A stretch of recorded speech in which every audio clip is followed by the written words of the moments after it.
We could all use some encouragement. And I've got some good news for you. Welcome to 5 Minutes with Mark.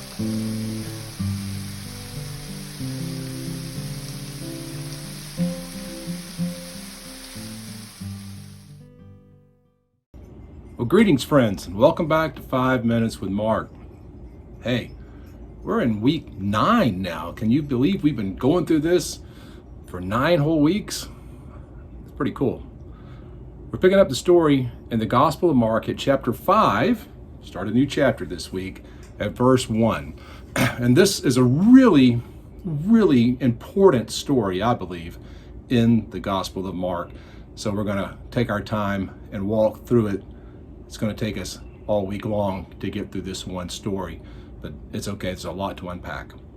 So, as you remember, last time Jesus was in the boat, he said, we're going to the other side. So they're heading over from the Jewish side of the lake over to the Roman side, or the Gentile side of the lake. They fought through this whole storm. Jesus has calmed the storm. The apostles, the disciples in the boat are amazed. And we pick up the story here in verse 1.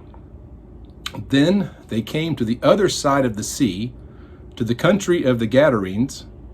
And when he had come out of the boat, immediately there met him out of the tombs a man with an unclean spirit, who had his dwelling among the tombs. And no one could bind him, not even with chains, because he had often been bound with shackles and chains, and the chains had been pulled apart by him, and the shackles broken in pieces. Neither could anyone tame him.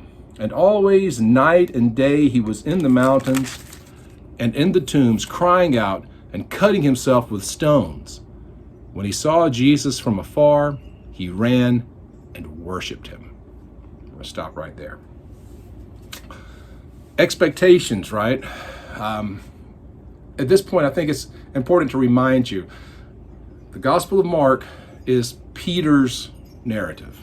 Simon Peter, according to church tradition, Mark's purpose in writing this gospel, which many believe to be the first gospel that was written, his intent was to take everything that Peter taught and make sure that it got written down. So this is Peter's voice through Mark's pen in the Gospel of Mark. And it makes it interesting. As you read it, you'll realize that Peter kind of downplays himself a lot in the Gospel of Mark, kind of like John never really mentions himself in the Gospel of John. It's just the way these guys were. They actually were humble about their experiences and their position as those first disciples of Jesus. But here they are. They've made it across the lake. It's been a hairy night. They've had this incredible storm that came out of nowhere, and then they apparently rowed the rest of the way to shore. They get there. These Jewish guys are pretty sure this is a bad idea to be going over to the Gentile side of the lake. Nothing good comes from over there. It's a very Roman area. It's called the Decapolis, which is a very Greek name, right?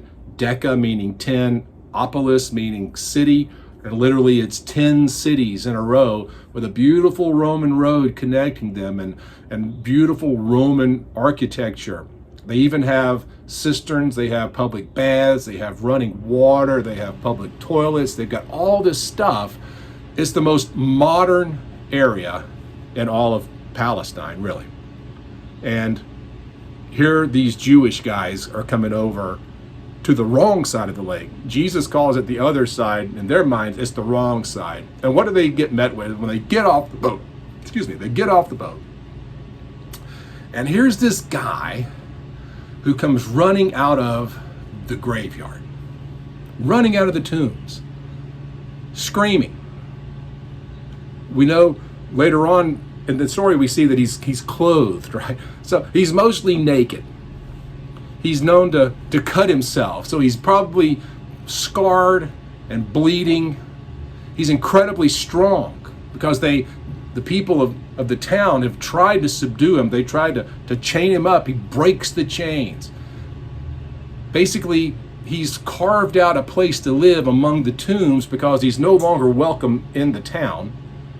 The people tolerate him, but no one loves him. No one accepts him. He's crazy John up in the tombs, right?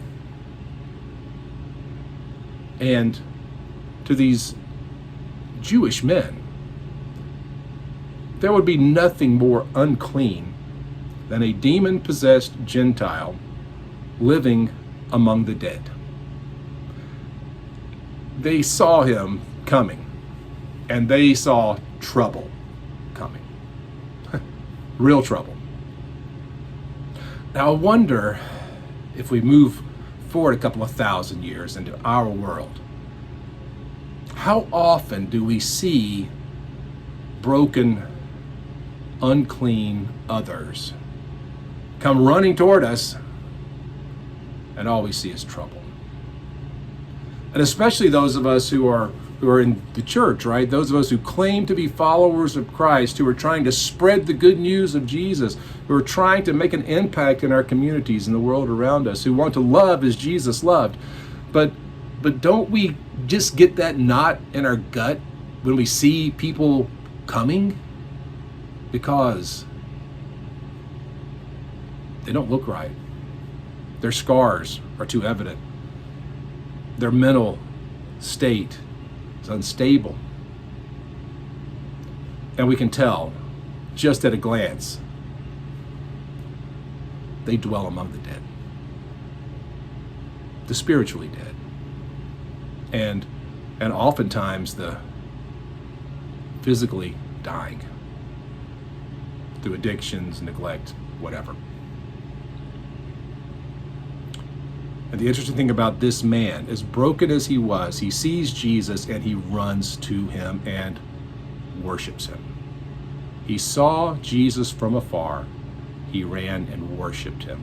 Meaning, he ran up to him, fell upon his knees in front of him, and acknowledged who he was. So that's the power of the gospel. The power of the gospel is what changes lives. Not us. I'm pretty sure when this guy came running out of the tomb screaming, half naked, bleeding, and with broken pieces of chain around his arms, the guys, the fishermen, they're back in the boat, man. And Jesus just stands there. This is the important thing for us to grab out of all of this. Jesus does not flinch at this man's brokenness, mental condition, spiritual condition, physical condition. He doesn't flinch from his death. And neither should we. And that's a hard thing.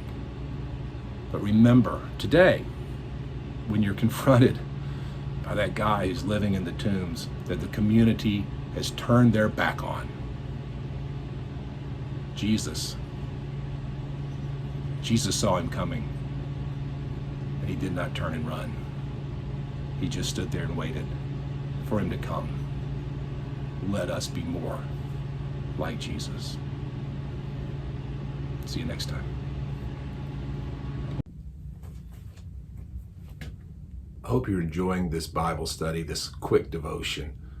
If you'd like more content, you'd like to know more about me and see more of the things that I'm doing, check out my website, theeclecticmonk.com. There you'll find out about my video vlog, my podcast, and a whole lot of other stuff. Hope you'll join me there. Thanks.